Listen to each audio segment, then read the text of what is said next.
প্রায় 5 লক্ষ কোটি টাকার ক্ষতি। এখনও পর্যন্ত 16 জনের মৃত্যু পর্যন্ত ঘটেছে লস অ্যাঞ্জেলেসের বিধ্বংসী আগুনে।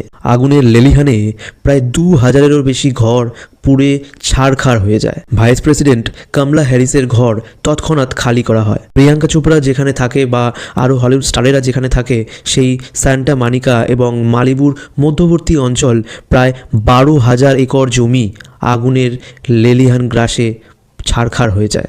লস অ্যাঞ্জেলেসের ইতিহাসে এক অন্যতম দাবানল তৈরি হয়েছে এই শহরে। 28,000 ঘরের মধ্যে প্রায় 50,000 মানুষকে তৎক্ষণাৎ ঘর খালি করতে বলা হয়। লস অ্যাঞ্জেলেস আমেরিকার সবচেয়ে গুরুত্বপূর্ণ ও জনবসতিবহুল শহর। 2025 সালে শুরু হয়েছে একের পর এক ঘটনা। এরই মধ্যে আগুনের টর্নেডো চলেছে স্যান্টা অ্যানা বায়ুর দাপটে, যার গতিবেগ ঘন্টায় 112 কিলোমিটার। এই পরিস্থিতিতে আগুন নিয়ন্ত্রণে আনতে প্রশাসন রীতিমতো হিমশিম খাচ্ছিল।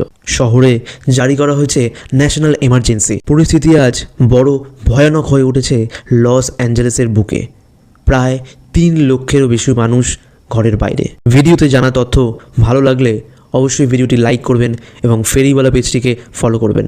Thank you so much for watching ফেরিওয়ালা।